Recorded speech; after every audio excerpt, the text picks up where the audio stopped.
Tem que viver um pouquinho fora da... Agora é um dos momentos mais prazerosos que eu vou ter, porque me emociono. Eu convido aqui, que foi uma alegria quando o professor doutor em educação da Universidade Federal da Santa Catarina, piauense,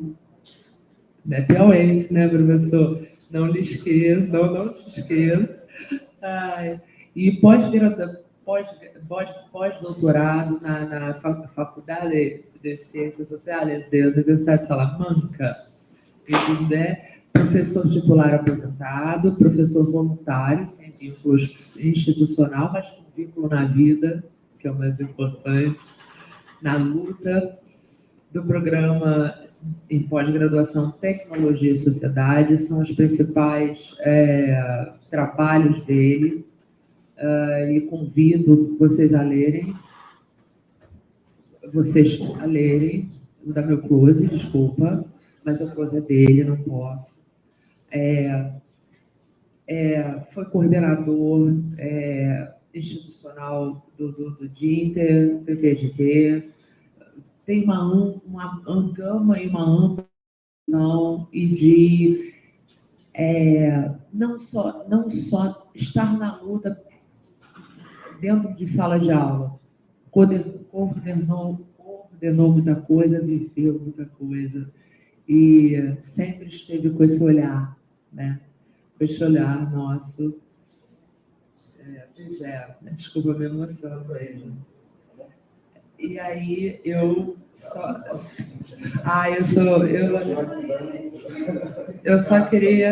vou ler um poeminha. Eu sou dessa, eu sou lúdica, ela é lúdica. É do Manuel de Barros. É brevezinho. É sobre a área dele e é sobre ele. O fazedor de amanhecer. Sou leso em trajes com máquina. Tenho desapetite para inventar coisas prestáveis. Em toda a minha vida, só engenhei 3 máquinas, como sejam.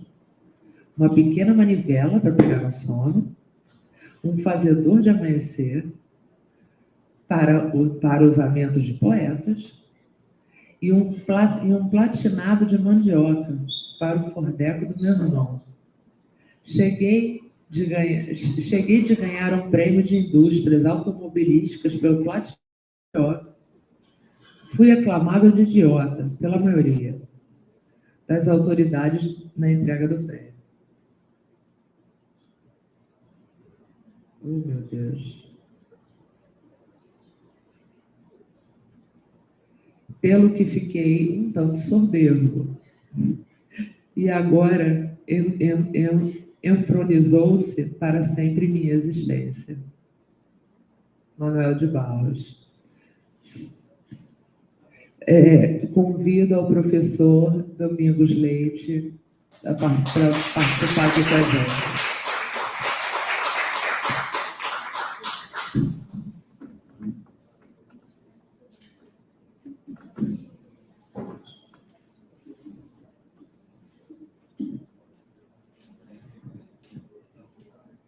Bom dia, pessoal. Bom dia a todos que estão aqui na sala Paulo Freire. E bom dia aos que nos acompanham também pela rede. Bruno, até me emocionei com essa sua apresentação. Não se esqueça de mandar esse poema de Manuel de Barros. Eu não conhecia esse poema e acho muito, muito bacana. Eu quero começar pelo agradecimento. Eu estou chegando recentemente aqui como professor visitante deste programa de mais de 50 anos e com tanta história passada e presente para a sua contribuição para a educação brasileira. Para mim, é um motivo de felicidade etapa aí percorrida da minha vida acadêmica, poder estar aqui, né, a esta altura, tendo a possibilidade de compartilhar, de vivenciar tanta sabedoria que temos aqui, né? Tanto legado histórico, tantos desafios do presente. Então, eu quero agradecer ao corpo discente, à representação discente que me fez o convite, né? Inclusive um convite que foi feito na primeira reunião do colegiado, que participamos, e também agradecer a confiança dos professores deste programa e a coordenação por me conceder essa oportunidade, né? Então, para mim, é um motivo de alegria, para mim é uma honra, e também, ao mesmo tempo, é um desafio, porque chegado ao programa e conhecendo a sua história, mas me adaptando ao presente, né? Falar sobre temas tão importantes, né? E num evento de tanta significância como é este evento, que, como muito bem lembrou o nosso coordenador, professor Paulo Carrano, tem uma história longa. É o 8º seminário, interrompido pelas questões pandêmicas, e que neste evento retorna à sua presencialidade, né? Mas que tem aí mais de década de realizações. Sem dúvida, é um desafio para mim.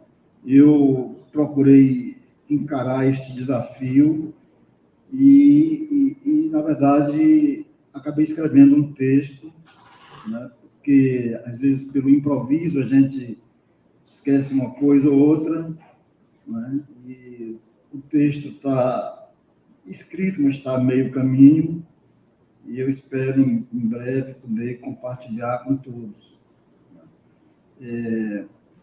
Mas, assim, sim,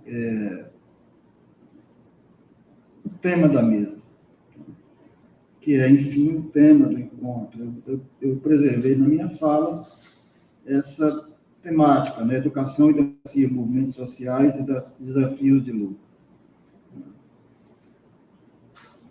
Desafios de lutas, movimentos e a questão da democracia. Vejam, nós vivemos um tempo duríssimo do ponto de vista da humanidade. Eu também quero prestar minha solidariedade ao povo palestino, que, pelo menos durante 7 décadas continuadas, vive de genocídios em genocídios. Genocídios que são genocídios ligados, obviamente, né, ao controle que o capital faz. Não temos tempo para entrar nessa discussão aqui, mas é um momento importante desse duro momento que a gente vive. Um outro dado é aqui os nossos irmãos vizinhos, né, que acabam de sair de um processo eleitoral em que se elege um anarcocapitalista ultraliberal com um discurso de privatização, de ataque ao Estado, de ataque aos direitos sociais e de destruir. Né? E de destruir, não de construir. E, pegando uma situação nacional, citei 2 aí fora do país, mas nós sim vivemos um momento aí de respiro, como Bruna muito bem lembrou, né? E que bom que nós conseguimos passar por isso, e que preocupação que temos quando me parece que, às vezes, os companheiros e companheiras da Argentina estão entrando num momento que nós conseguimos, assim, eu não diria ultrapassar totalmente, porque estão aí, na sala ou ainda, não é, na sala. Porque o exemplo que eu trago, por exemplo, da nossa dificuldade do momento no Brasil é que nós temos uma situação de um governo eleito na resistência a esse estado de coisas que se criou de ataques à democracia, aos direitos, mas que manteve ali incrustado grande parte das suas amarras. E dada a situação de frente ampla que se criou, né, você às vezes tem raposas dentro do galinheiro. Né? Mas mais adiante vou voltar a isso, porque eu quero citar como um exemplo de coisa que permanece aí a contra-reforma do ensino médio em implantação, né? Que é uma das medidas mais retrógradas e mais agressivas da história da educação brasileira. Então, esses três exemplos que eu parto mostram importante como está sob ataque a democracia e a educação, e a necessidade da resistência dos movimentos sociais e as demandas de lutas e desafios a enfrentar. Da mesa, o tema não só da mesa, mas o tema geral do seminário é tão atual quanto relevante. E no texto que eu preparei, eu tento enfrentar o tema a partir de duas questões. Uma delas, inicial, é qual é a relação na história da educação brasileira, que bom que a Natália voltou, porque tem um diálogo aqui com a Natália. E eu não combinei nada com você, Natália. Texto, eu tenho um prazer em te conhecer hoje.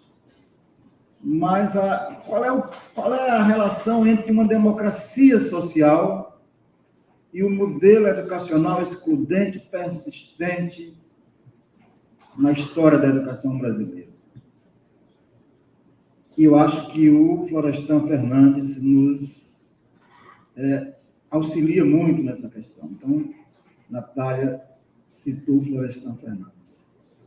A segunda questão que eu tento no texto enfrentar, e aqui vai um pouco da minha trajetória acadêmica de pesquisador do campo das relações entre a tecnologia, o trabalho, enfim, tecnologia e sociedade, é a situação de como é que nós encaramos a questão da tecnologia como uma possibilidade de avanço ou de retrocesso na democracia social e na educação. E a Natália também lembrou essa questão. Então, por coincidência,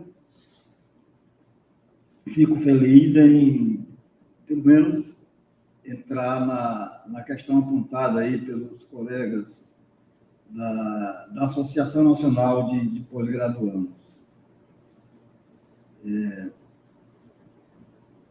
Como ponto de partida, então, eu quero lembrar o Mesaros. O Mesaros nos indica o papel que a escola, no tempo presente, assume, ou seja, abre aspas, libertar o ser humano das cadeias do determinismo neoliberal, reconhecendo que a história é um campo aberto de possibilidades.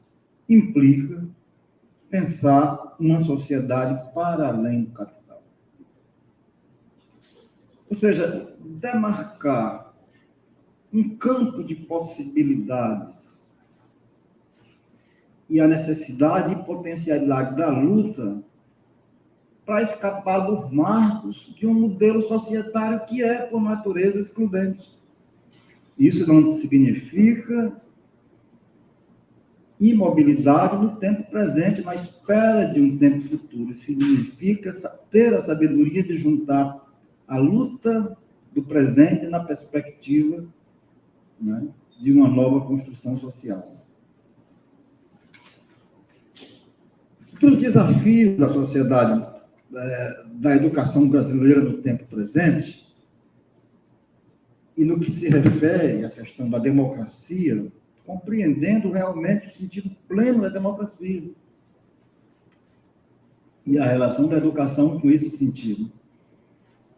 Precisa ser uma democracia que pense na universalidade, na universalização de todos os níveis e modalidades educacionais. Os dados, por exemplo, do ensino médio, do INEP 2022, nos mostram que nós temos ali nos jovens, entre 14 e 29 anos, praticamente 10 milhões não completaram o ensino médio, seja por terem abandonado a escola antes do término da etapa, então, porque o índice pega a partir dos 14 anos, ou por nunca a terem frequentado.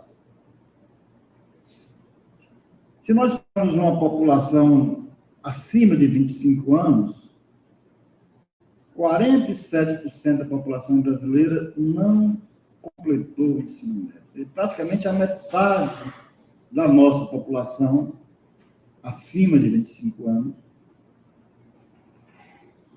e 18% acima de 14 não completaram o ensino médio.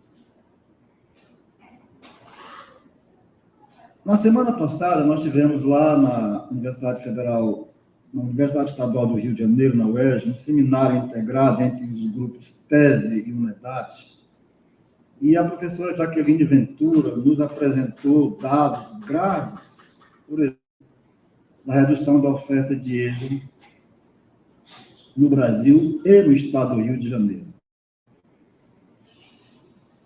Na EJA, acontece um movimento de retração que é acompanhado pelo crescimento da oferta via educação à distância.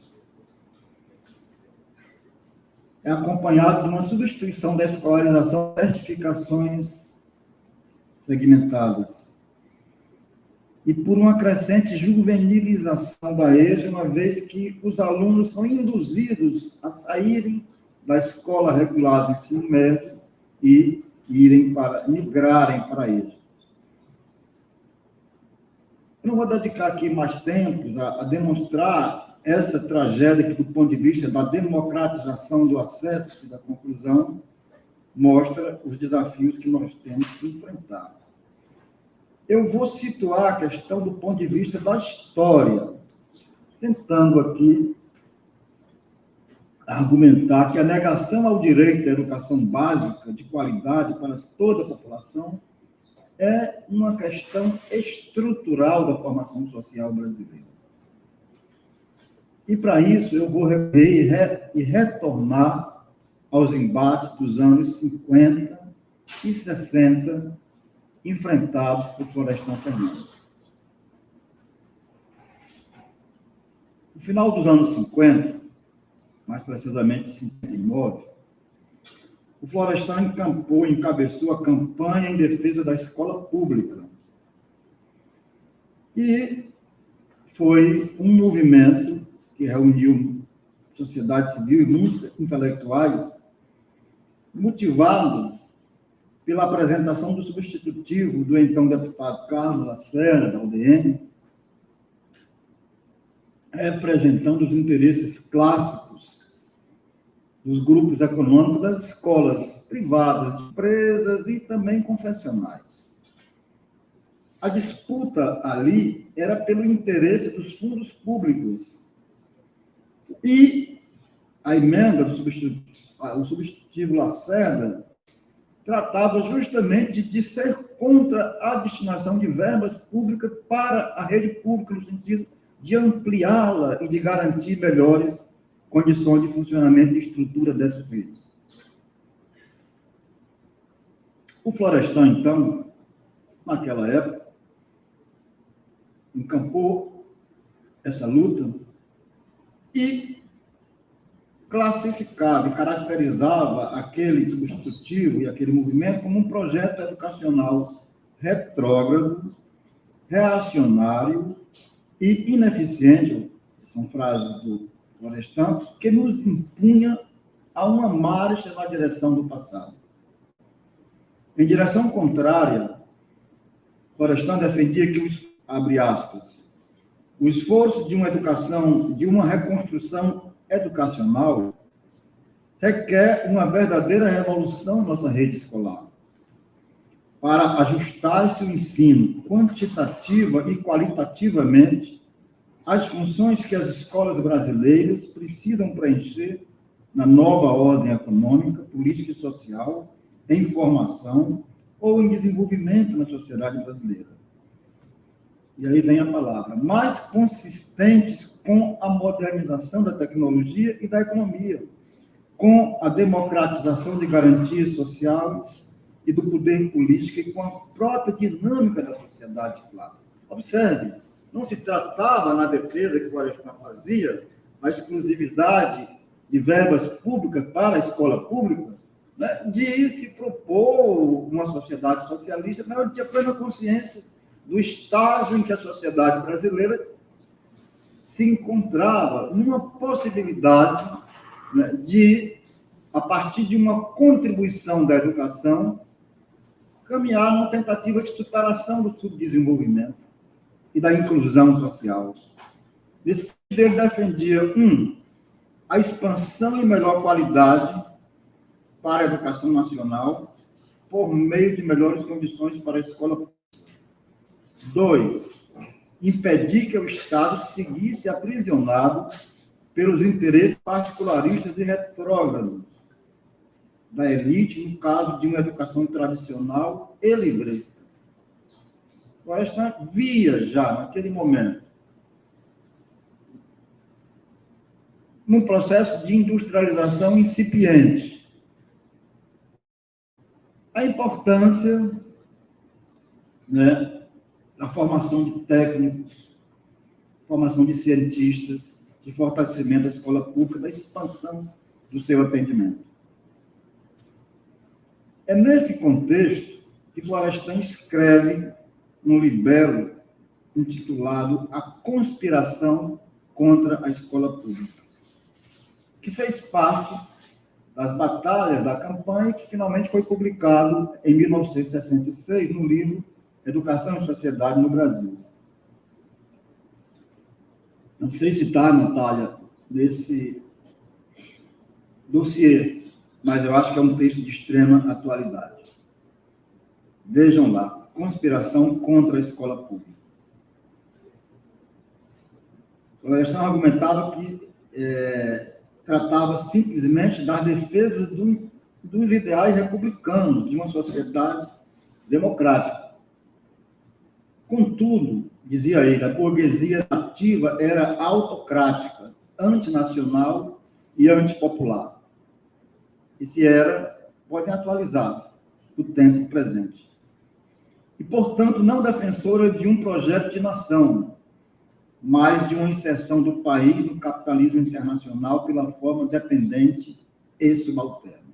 Essa categoria capitalismo dependente é uma das marcas, né, da produção do Florestan Fernandes, militante e intelectual. Dizia ele, abre aspas, a burguesia brasileira era portadora de uma debilidade congênita, que tem a sua origem na formação social escravocrata e subalterna. Uma debilidade congênita com uma espécie de, abre aspas, reação sociopática a qualquer mudança social. E concluía. E aqui tem total a ver com o tema da democracia. Abre aspas. Será inútil falar em fórmulas mágicas como desenvolvimento econômico, progresso social ou democracia, enquanto não se substituir o sistema educacional que possuímos, montado para as elites, um sistema educacional aberto a todos, capaz de preparar o homem para uma sociedade na qual o trabalho é fonte de dignificação das pessoas, e todos aspiram à liberdade, à igualdade de oportunidades e à segurança social. Nos dias atuais, passados mais de 60 anos, embora em um contexto histórico muito distinto, e que no meio teve uma longa ditadura empresarial e militar, que interrompeu, né, o texto florestano dos anos 60 da Revolução Democrática no Brasil, né, interrompeu uma perspectiva de uma Revolução Democrática burguesa. A denúncia de Florestan Fernandes da conspiração contra a escola pública me parece atual, pertinente e útil para a análise de nossos dilemas e obstáculos à democracia social e educacional no Brasil. E nós podemos ver esta atualidade, né? É claro que quando você universaliza, como, por exemplo, nós atingimos, né, após a Constituição de 88, né, nós elevamos, por exemplo, no ensino fundamental, a educação quase ao nível de universalização. Aumentamos o acesso ao ensino médio, o acesso à universidade. Mas, em contrapartida, né, no ensino médio, nós estamos vendo, né, uma regressão como a reforma presente. E mais, né, nós estamos vendo o avanço, embora naqueles embates dos anos 50 e 60, a LDB, afinal, Florestan ficou profundamente decepcionado com os resultados. Ele considera derrota. O Saviani disse que foi uma meia derrota, uma meia vitória. Porque, afinal de contas, se concedeu prioridade à educação pública, mas com franqueados a iniciativa privada. E, nesse período, só aumentou, né? O pessoal do coletivo Cole Marx, né, tem trabalhado bastante, né, mostrando que os movimentos, né, da educação básica no Brasil visam, por um lado, né, aliviar os estados da obrigatoriedade de contratação de professores, né, do ponto de vista de professores credenciados, ao tirar a obrigatoriedade das disciplinas, mas também visam a precarização da formação da juventude e pelo viés da mercantilização, mercadorização e subsunção, que são termos usados pelo Cole Marx, né, fazer uma espécie de controle total da educação aos interesses mercantis. Bom, vou saltar um pouco aqui, mas eu acho importante chamar a atenção para isso. Se nos anos 50 e 60, naquele contexto descrito pelo Florestan, a luta ali estava em relação muito fortemente à questão dos fundos, essa é uma luta presente e atual, né?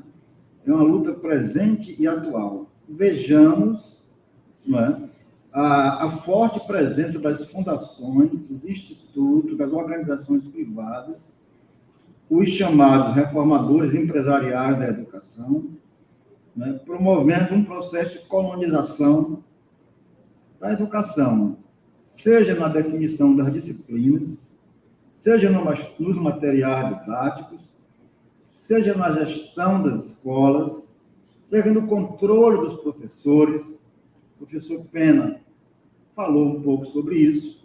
Eu venho do Paraná. O Paraná tem implantado plataformas na educação básica, que serve como um controle sobre a ação dos professores. Então, a tecnologia tem essa serventia também, né, e acaba se produzindo dentro das próprias secretarias estaduais de educação e do próprio Conselho Nacional de Secretários de Educação, uma espécie de colonização, ou seja, por dentro do Estado. Daí, aquela história da conspiração, né, uma coisa que está oculta ali, que vem de dentro, a conspiração contra a escola pública, até por esse viés, me parece também muito adequado. Eu fico pensando, assisti na semana passada também a conferência do Daniel Cara, ex-coordenador da Campanha Nacional de Defesa da Escola Pública, e o Daniel falava, né,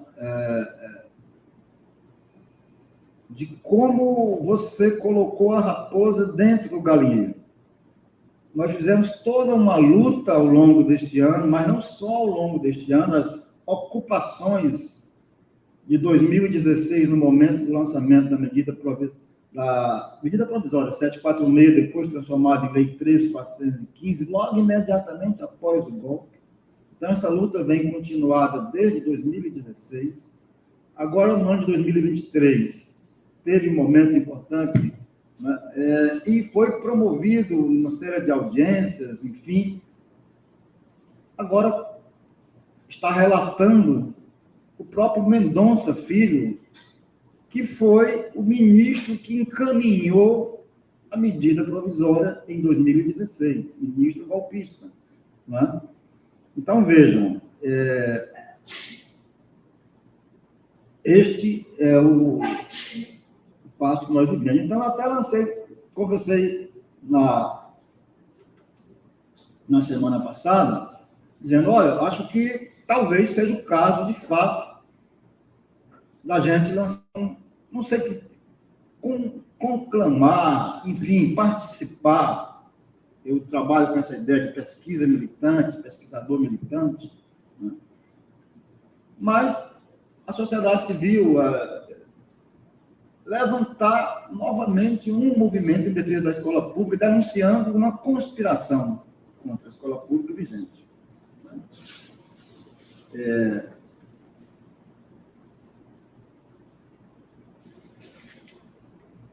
Vou dar um salto aqui, porque eu quero chegar na questão da tecnologia. Já entrei aí pela questão que falei lá do controle, né? Mas a questão é a seguinte,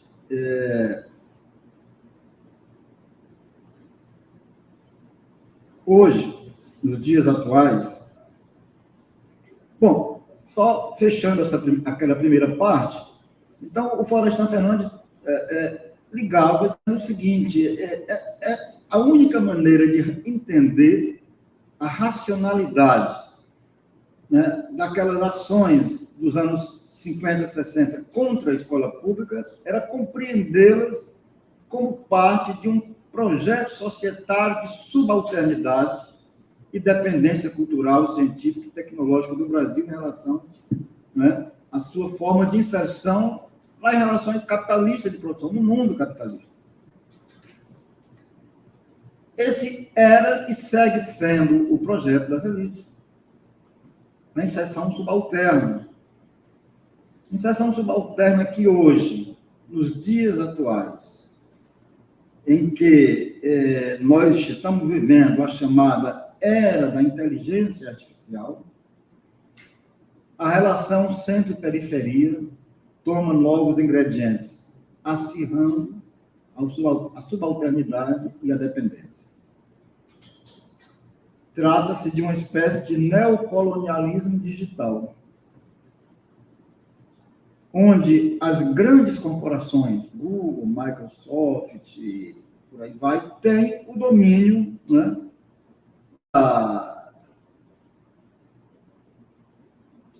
dos avanços da ciência, da tecnologia, e disseminam ou controlam a produção na sociedade e na educação em particular, da EAD, das plataformas, dos materiais didáticos, da gestão, do controle e substituição dos professores. Vejam, vamos discutir essa questão da tecnologia, mas vamos discutir essa questão sem cair numa espécie de ingenuidade. que seria desconsiderar o potencial que tem a tecnologia. A questão que eu tenho debatido ao longo desses anos é a necessidade de colocar a problemática da concepção, da produção, da utilização e da apropriação da tecnologia nos contextos sociais nos quais ela é implantada, ela é constituída e também é constituinte. Ou seja, a tecnologia produz impactos na sociedade, mas a sociedade a impacta igualmente. A concepção que olha a tecnologia como autônoma, que tem um movimento próprio, linear, ou mesmo não linear, mas isolado dos movimentos sociais e das intenções políticas, é uma concepção ingênua. E trata-se, então, de buscar superar essa concepção ingênua, recusando, ao mesmo tempo, uma visão esperançosa, tecnofílica, digamos assim, que acha que a tecnologia trará a solução por si só, mas também recusando uma visão tecnofóbica, de que a tecnologia é a causadora dos impactos, né, e males. E daí eu queria aqui trazer, então, nesta sala, que tem este nome do nosso querido Paulo Freire, um texto dele, chamado Desafios da Educação de Adultos ante a Nova Reestruturação Tecnológica, disponível no livro Pedagogia da Indignação, Cartas Pedagógicas e Outros Escritos. O texto, na verdade, foi escrito pouco antes do Paulo Freire falecer, foi em 96. Como é que está o meu tempo, hein? Eu estou aqui na página 7, ainda tem mais umas 3 ou 4. Bom, vamos lá. Então, o Paulo Freire, então, pergunta, iniciando o texto, de qual educação precisamos em tempos de tão rápidas e inesperadas mudanças científicas e tecnológicas? Então, ele inicia dizendo que ao educador ou à educadora compete a tarefa de, ensinando conteúdos aos educandos, ensiná-los a pensar criticamente. E ele diz, abre aspas, o exercício de pensar o tempo, de pensar a técnica, de pensar o conhecimento enquanto se conhece, de pensar o que das coisas, o para quê, o como, o em favor de quê, de quem, o contra quem, são exigências fundamentais de uma educação democrática à altura dos desafios de nosso tempo. E destaca, vou ler novamente uma citação longa, mas importante para a nossa temática. A compreensão crítica da tecnologia, da qual a educação de que precisamos deve estar infundida, é a que vê nela uma intervenção crescentemente sofisticada no mundo a ser necessariamente submetida a crivo político e ético. Quanto maior vem sendo a importância da tecnologia hoje, tanto mais se afirma a necessidade de rigorosa vigilância ética sobre ela, de uma ética a serviço das gentes, de sua vocação ontológica, a do ser mais, e não de uma ética estreita e malvada, como a do lucro e a do mercado. Por isso mesmo, a formação técnico-científica de que urgentemente precisamos é muito mais do que um puro treinamento ou adestramento para o uso de procedimentos tecnológicos. No fundo, a educação de adultos hoje, como a educação em geral, não podem prescindir do exercício de pensar criticamente a própria técnica. O convívio com as técnicas, a que não falte a vigilância ética, implica uma reflexão radical, jamais cavilosa sobre o ser humano, sua presença no mundo e com o mundo. E daí, dentro dos meus estudos, eu acho que é importante para, talvez essa professores, pós-graduandos e pós-graduandos, professora Cláudia, Talvez essa possa ser uma contribuição, penso eu, coloquei no meu plano de trabalho aqui na UF, tá? A gente aprofundar uma discussão sobre a questão da tecnologia. Eu tenho estudado muito a fundo a obra do Álvaro Vieira Pinto, né? O Álvaro Vieira Pinto, já num livro de 69, chamado Ciência e Existência, ele apresenta sistematicamente suas concepções sobre a construção da sociabilidade humana, isto é, a ontologia do Álvaro Vieira Pinto. E aí ele desenvolve articuladamente os conceitos de trabalho, técnica, ciência, tecnologia e cultura, como dimensões da sociabilidade intrinsecamente interrelacionadas ao desenvolvimento do indivíduo e da sociedade. Ou seja, essa integração, essa inter-relação como base da produção social da existência humana, explicativas tanto da singularidade da espécie humana, como da contínua transformação das sociedades humanas. Tem um parágrafo, que eu não vou ler porque é longo, mas recomendo, está no livro Ciência e Existência, onde o Álvaro consegue, meia página, é uma preciosidade de construção. Está no texto, depois vocês, mas quem quiser visitar a página 85 do Ciência e Existência, edição de 69, já foi publicado, acho que foi recentemente republicado esse livro. Vai encontrar lá a integração, trabalho, ciência, cultura, técnica, tecnologia e educação. Porque ele fala que os atos técnicos e os comportamentos lógicos, ou seja, a técnica como um ato e a tecnologia como o pensar sobre o fazer, técnico. Tecnologia, para o Álvaro Vieira Pinto, pensar é uma teorização, logicamente, inserida nos contextos sociais da atuação sobre a técnica, sobre a intervenção. E aí ele diz que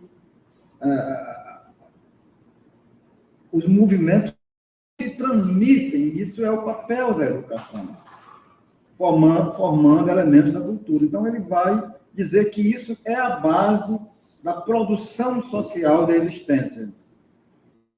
O homem conduz mediante a prática do trabalho sobre a realidade. Onde sempre tem homem, compreendamos, né, ser humano, homens e mulheres. Mas aqui respeitando o texto na íntegra. Né?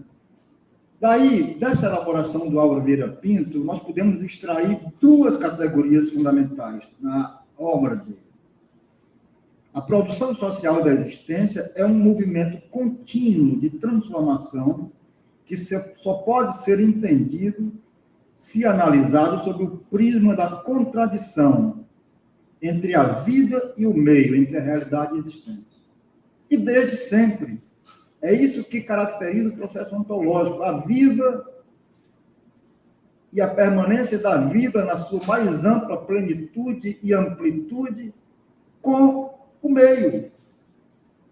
É daí que se desenvolvem os elementos da cultura, da técnica, do trabalho, que se acumulam numa seleção progressiva que o processo educativo, antes, né, realizado diretamente na prática do trabalho, e com a complexificação por instituições específicas, como a escola, vai se transmitir para gerações imediatamente para futuras. Né? Então, dentro desse processo, o Álvaro Vieira Pinto classifica, né, caracteriza a ciência como atividade natural. Então, ciência, por que ciência? Porque, claro, o Álvaro Vieira Pinto vai trabalhando nessa progressividade, né, e vai nos dizendo o seguinte, que a ciência, a cada etapa histórica, e faz parte ela do processo existencial do homem, é o que a cada momento, em cada época histórica, é a forma mais acabada, né, que pode assumir a capacidade humana de compreensão e discernimento da realidade.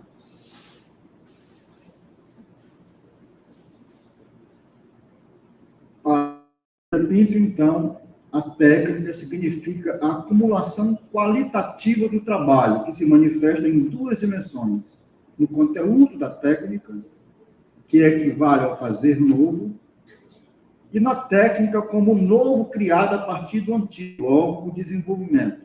Ou seja, a técnica como progressiva racionalização da ação produtiva do homem sobre a natureza.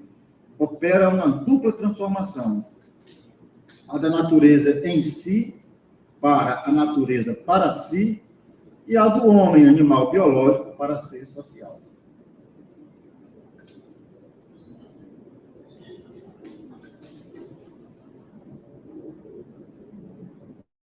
E aqui vai uma outra reflexão. Uma vez perguntado sobre isso em 74, está publicado lá na entrevista da Aurélio, a entrevistadora perguntava: professor Álvaro Vieira, nós vivemos a era tecnológica, o que é que o senhor tem a nos dizer disso? Ele dizia: olha, isso é uma contradição em termos. Todas a técnica, o trabalho e a tecnologia, esse pensar sobre o trabalho e a técnica, são inerentes à espécie humana, à genericidade humana. Então, todas as épocas são tecnológicas, no sentido de compreender a produção humana da realidade. Inclusive, as técnicas materiais e as técnicas de poder, diz o Álvaro Vieira Pinto, em 74.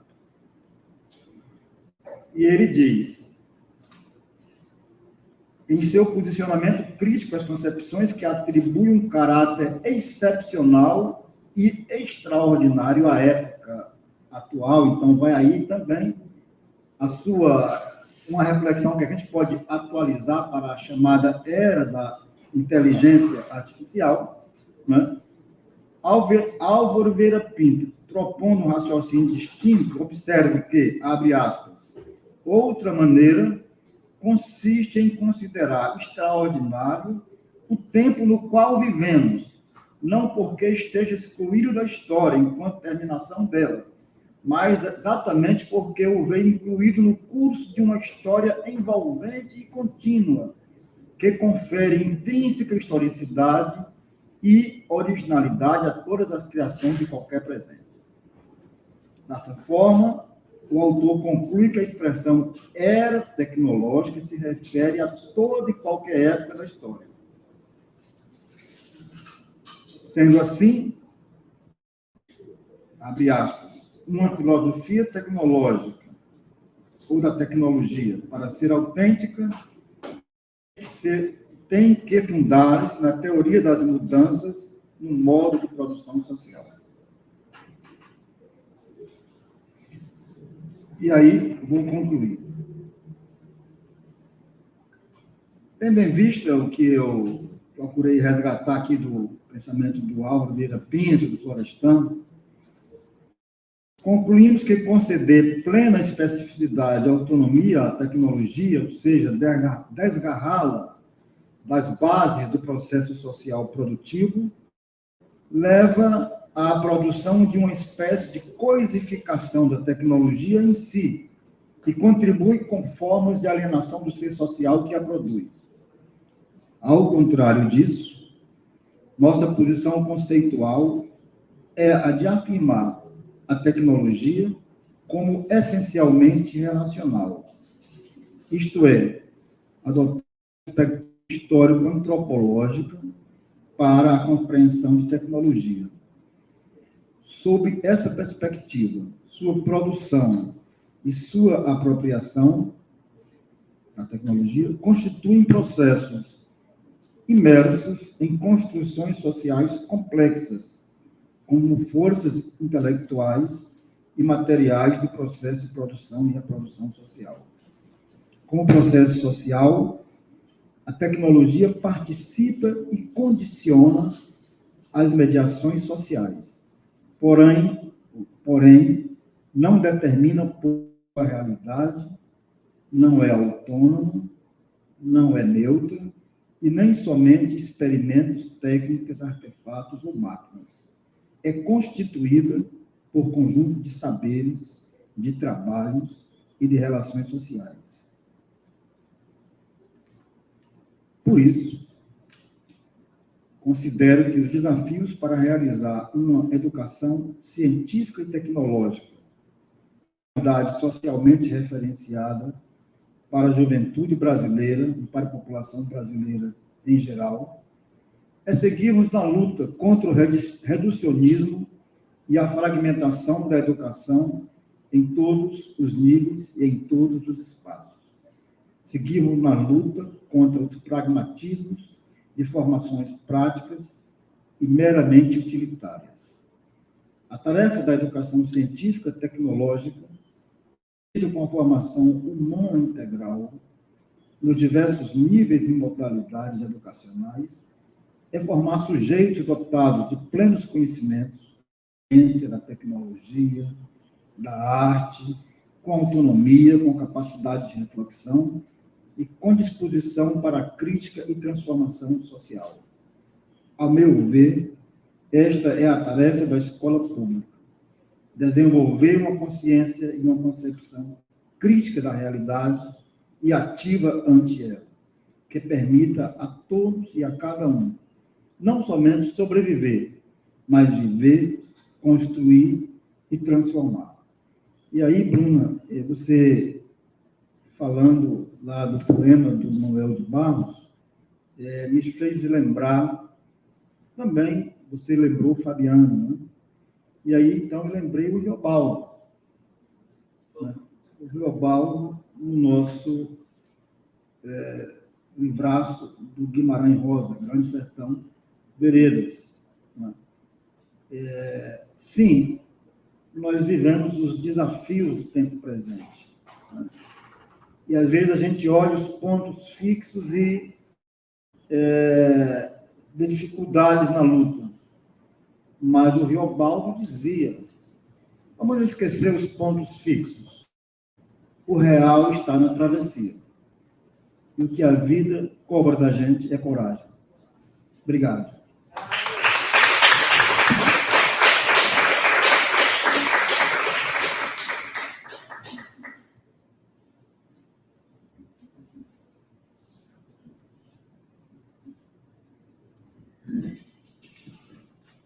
Pessoal, alguém tem perguntas para o...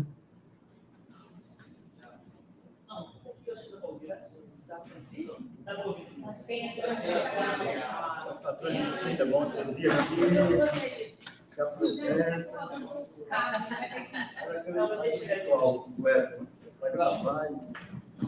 Pegar né? Tá me ouvindo? Professor, primeiro, assim, agradecer a mesa, né, a fala, parabenizar todo mundo aí organizando o evento, na pessoa da Bruna. Meu nome é Iago, eu sou mestrando aqui no programa, né, entre esse ano. E, assim, você faz um movimento muito você faz uma análise muito interessante, traz uma perspectiva muito importante do Florestan Fernandes, e a minha dúvida que fica é como que você está pensando os movimentos sociais hoje em dia? Como você percebe essa luta, né? Como é que está se dando no campo do real hoje? Quais são as suas perspectivas para isso? Acho que é.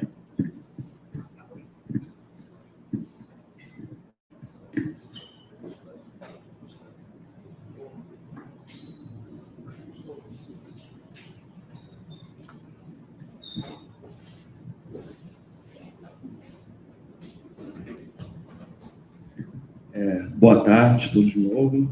Sou Marcelo, mestrando também aqui do programa de educação da UF. Faço coro ao Iago, de quem eu sou colega, parabenizando a organização, aí, o desempenho, a luta. E a minha pergunta, Domingos, a partir da sua apresentação, no sentido, você falou que a escola pública ela ainda é um local que se deve universalizar assim, o acesso à juventude, né, à classe trabalhadora, à classe que vive do trabalho, à cultura, à ciência, à tecnologia, mas todos aqui, acredito, nós entendemos que essa escola ela é um local da luta de classes, no sentido de que ela está em disputa, e nessa disputa, acredito que estejamos há muito tempo perdendo, e nesse sentido, como que democratizar, como que os movimentos sociais, aí um pouco parecido com a pergunta do Iago, a escola como território de luta, podem aí, você tem alguma ideia de como que pode estar combatendo, no sentido que essa era da inteligência artificial, essa era do empreendedorismo, da empregabilidade do empreendedorismo, ela ganha muita força, né, e ela é disseminada de uma maneira muito velozmente pelas redes, e nós vemos esse discurso cada vez mais cedo na escola, não mais no ensino médio, mas também muitas das vezes no ensino fundamental de nossos alunos, das nossas alunas, e nós vemos também aí alguns movimentos como o do Galo, né, dos empregadores, que apresentam aí uma alternativa a essa hegemonia do empreendedorismo de maneira como saída individual das pessoas para uma ascensão basicamente financeira, mas, enfim, uma ascensão de maneira geral. Se você tem, assim, tem visto alguma alternativa para esse discurso, para esse movimento do empreendedorismo, vamos botar assim, resumidamente. E é isso.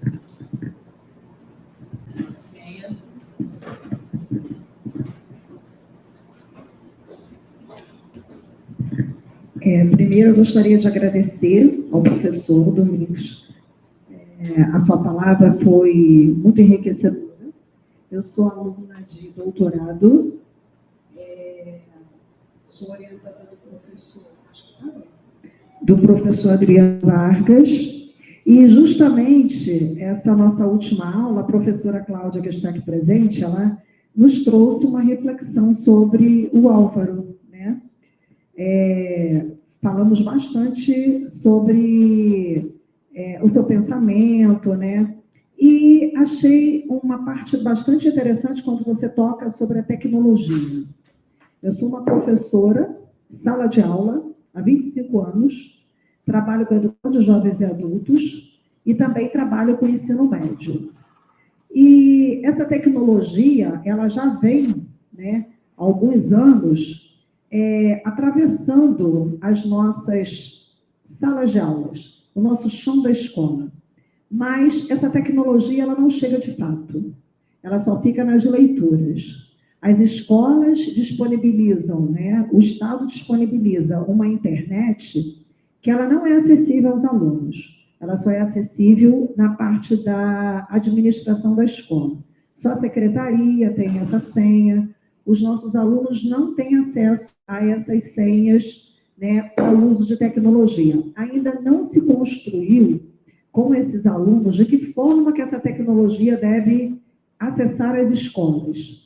Porque para eles ainda é uma coisa assim proibida, como se eles não soubessem lidar com isso, de que forma que eles vão saber fazer as suas pesquisas e não fazer uso durante as aulas de uma forma incorreta, né, digamos assim. A gente ainda tem muito a avançar nesse sentido sobre as tecnologias, né? A gente faz formação continuada para usar a tecnologia, mas uma tecnologia que ela não existe nas escolas. Não existe. Nós não temos uma sala de informática, nós não temos... Isso não é acessível para os alunos. Inclusive, isso ficou bem escancarado no período da pandemia, né? Que os alunos tiveram que, de uma hora para outra, aprender a usar a tecnologia. Como? Se ninguém nunca ensinou. Os alunos mais novinhos do ensino médio, eles até conseguiram se virar. Mas a educação dos jovens e adultos, onde fica? Que eles quase não sabem nem usar o celular.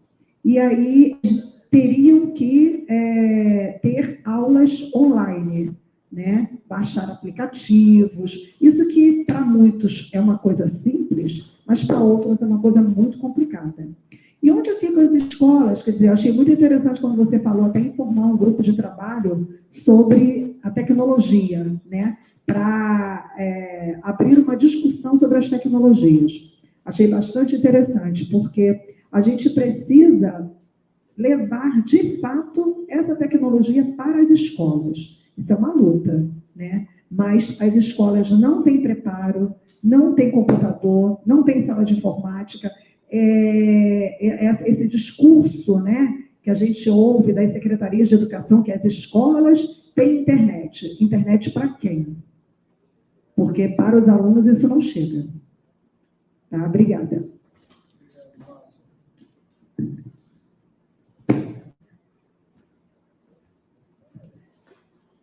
Bruno, vou começar a dialogar aqui com o Iago, com o Marcelo e com a Márcia.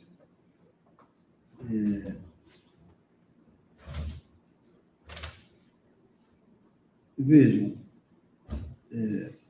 tem de fato acho que a questão do Marcelo e do Iago estão ligadas, né? E é a questão de um pouco o que fazer, né? Quais são as possibilidades que eu vejo, né? Nesse processo de interlocução dos movimentos sociais, né? Gente, sendo bem sincero com vocês, né? Eu estou com 64 anos. E eu me recordo que, justamente há 50 anos atrás, quando eu tinha 14 anos, foi o primeiro movimento social que eu participei, foi um movimento chamado Movimento contra a Caristia. Era ali, metade dos anos 70, né? Nós vivíamos ainda uma ditadura. Esse movimento tinha um apoio forte da igreja, né? Não todos os setores, sabendo que a igreja tem suas diversas correntes, né? E tratava de, enfim, lutar por um processo, condições salariais, enfim, né? Controle dos gastos que subiu numa época inflacionária, né? Mas vejam, e ao longo desse tempo todo, antes de ser professor, militante e tal, depois militante, fui dirigente, presidente da nossa seção sindical do Andes, lá na Universidade Tecnológica. Não tem receita. Eu diria para vocês o seguinte, Marcelo e Iago, por que eu falei nos 50 anos? Eu acho que nós vamos continuar fazendo o que nós fizemos sempre ao longo da vida. Nós vamos continuar lutando. E vamos continuar resistindo. É claro que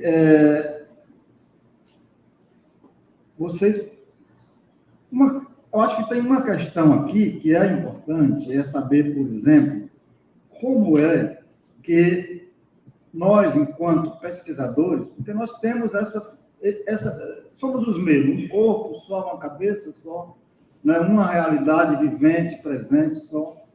Então, aqui está o pesquisador e ali está o militante. O pesquisador, nós não temos essa concepção de que, não, o pesquisador é sujeito, a forma dele olhar para a realidade, a forma de inserir-se nela, não é? Já mais ou menos mostra alguns caminhos da pesquisa. Agora, nós temos uma tarefa, sim, uma tarefa de buscar elucidar. Por exemplo, eu acredito que, do ponto de vista, digamos, de uma coisa que a gente tem que fazer muito, é trabalhar contra esta concepção que está plasmada no neoliberalismo, né, de que cada um de nós é uma empresa.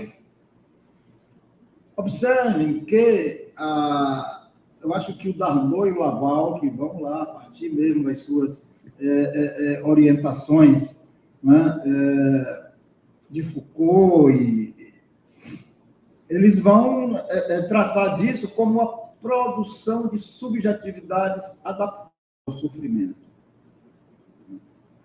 Então, tentar trabalhar, desvendar, mostrar que, por exemplo, em cada uma das políticas educacionais, ou em cada um dos atos da escola, ou de outras instituições, né, está permeado por essa concepção de produção de sujeitos adaptáveis ao sofrimento, adaptáveis a uma vida transitória, como tem um belo...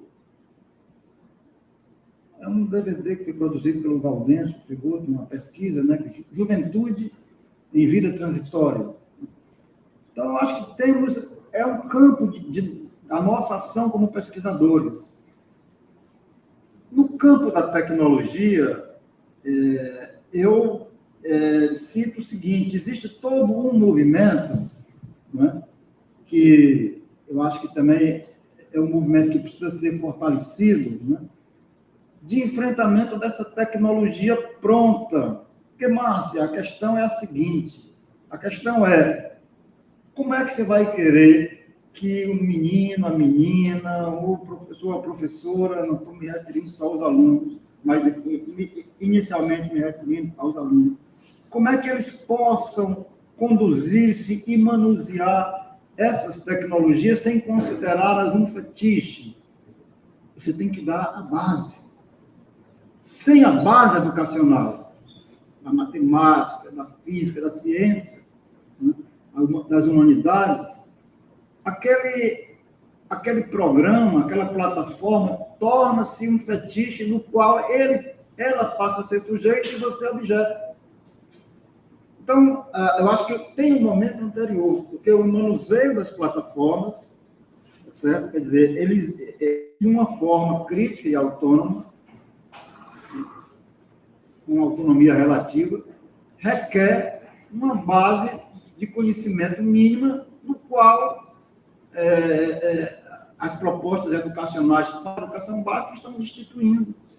Veja, todo movimento que se faz em relação ao ensino médio, né, de redução da base formativa geral, vai ao encontro disso daí. Você tem que ser operativo. Então, a questão é, no campo, por exemplo, da defesa da educação, a defesa de uma formação de base. Porque a tradição na sociedade brasileira é ir pela gambiarra, é ir pelo atalho. Ah, não, aprende a manusear o Excel, não sei o quê, o chat GPT, e por aí vai. Isso é o atalho, isso é a gambiarra. E não tem solução também, penso eu, atuar aí. Por mais que a escola seja eficiente, por exemplo, na tentativa de traduzir essas plataformas para um entendimento e um manuseio razoável. E você levantou uma outra questão, que é a falsidade do discurso ao se falar das tecnologias e não se propor, né, infraestrutura que permita, de fato, aquilo. Nem dentro das escolas, nem de modo geral na sociedade, dada a desigualdade. A gente viu isso muito claramente durante a pandemia. Veja, pega um celular aí, e pega um PC. Ambos são objetos, são artefatos úteis para uma mediação de aprendizagem. Mas você vai tentar trabalhar com o celular, tem uma limitação muito grande em relação... E quem é que pode possuir um celular de qualidade? Veja, existem os dados estatísticos, eu não tenho agora em mãos, mas existem pesquisas que mostraram que a quantidade de alunos e alunas da educação básica que durante a pandemia puderam acessar, né, notebook é muito reduzida em relação àqueles que puderam acessar por celular. Isso para não falar né, das famílias que muitas vezes o celular é o único da casa, ou das casas que não tem computador. Então, isso são, pelas desigualdades sociais, né, o não acesso, né, dos meios extraescolares na sociedade e dentro da escola também. Outro dado, e aí você muito corretamente aponta, caramba, foi um período excepcional e o esforço foi grande dos alunos, dos professores, dos funcionários administrativos e dos gestores das escolas. Pessoal, para manter as escolas funcionando sem as infraestruturas necessárias, mas a necessidade de fazer, a turma desenvolveu o que foi possível. E hoje, por exemplo, lá no estado do Paraná, eu falo da realidade que conheço mais de perto, uma boa parte de procedimentos que foram desenvolvidos pelos professores e funcionários da escola, inclusive com a intermediação dos alunos, foi apropriada pelas secretarias estaduais, que está repassando privadamente para... Então, quer dizer, temos um campo de luta aí. Eu vejo, por exemplo, Márcia, que há também uma outra vertente da discussão, que é o desenvolvimento de tecnologias sociais. Ou seja, envolvimento das populações, não só como usuários da tecnologia, mas como desenvolvimento de práticas e de artefatos a partir das próprias culturas. Eu tive a felicidade de orientar uma tese de doutorado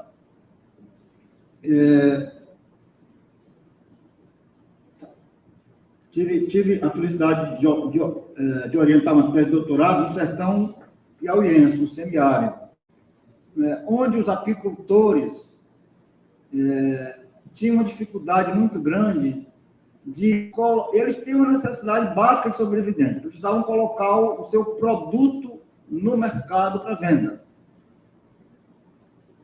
Mas a sua produção, de certo modo, tradicional, vou usar a palavra rudimentar, mas não é um bom adjetivo, né? Não, digamos assim, atendia aos padrões, tipo coloração, pureza, do mel comercializado e exportado. Mas, ao mesmo tempo, esses apicultores não queriam depender, né, da compra de equipamentos. Eles demandaram a Universidade Federal do Piauí para a realização de uma oferta de um curso técnico de apicultura, e, a partir desse curso feito pela universidade, naquelas comunidades, em suas cooperativas, eles passaram a desenvolver eles próprios artefatos. São exemplos, e por aí afora tem muitos exemplos de tecnologias sociais, ou de uma coisa que o pesquisador Renato Dagnino, que é um dos caras que tem pesquisado bastante sobre isso, tem mostrado que são adequações sociotécnicas, que respeitam as tradições culturais das organizações e buscam preservar um tanto das autonomias, né? Mas eu acredito, Márcia, que a questão da tecnologia não se separa da luta social pelas condições efetivas de uma escola de qualidade. E aí, nesse aspecto, a sua pergunta se une com a do Iago e a do Marcelo. É seguir lutando.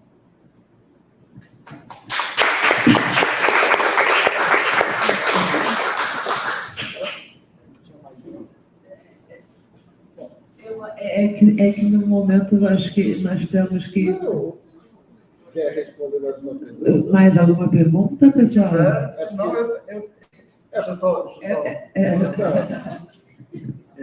Eu quero aproveitar para justificar.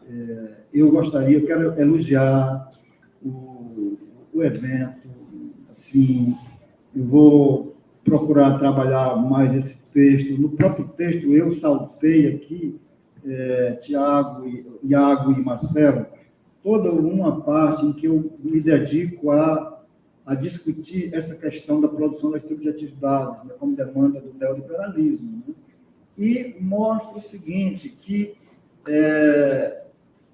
essas reformas em curso, elas vão acentuar o caráter dual da educação brasileira, na medida em que, como é tradicional em várias reformas educacionais, da escola pública são retirados os conteúdos ou as estruturas necessárias, induzidos por medidas reformadoras, que as escolas privadas driblam.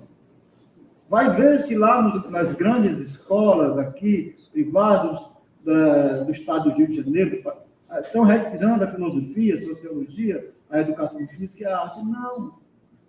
Não é claro, eles dispõem dos meios. Não é? É assim a educação das elites. Mas é assim que se reproduz o gap, a dualidade estrutural.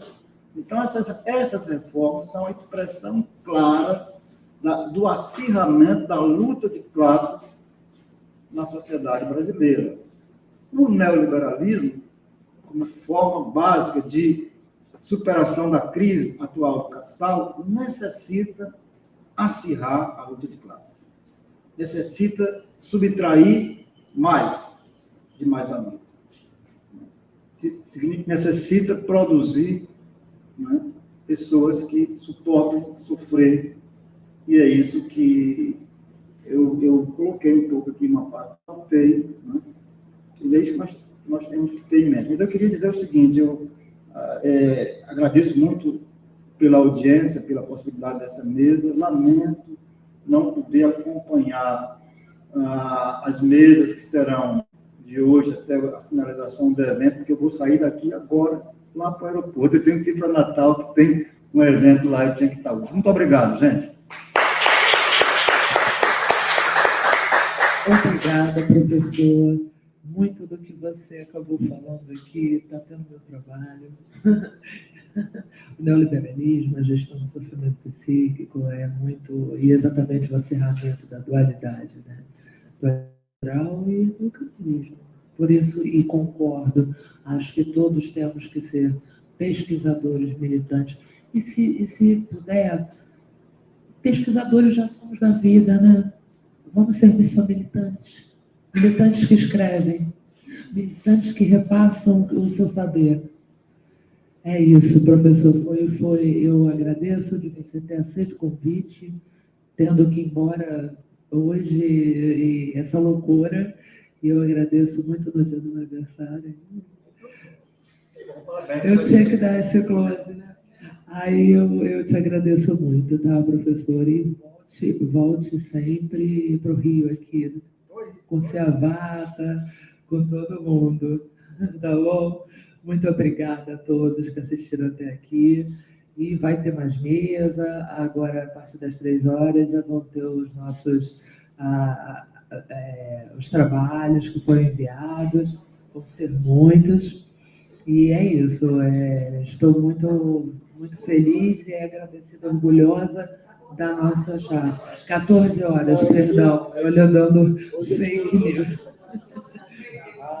Às 14 é atividade cultural, às 14 é atividade cultural. Da frente do bloco C, né? É o da educação. E a partir das 3, é só procurar sua sala, entra no site para não se perder, está tudo muito bem colocadinho, por dia, por enfim, você vai se encontrar. Nós esperamos vocês. Muito obrigada, gente, quem ficou até aqui. E é isso, é tudo para ontem. Emicida.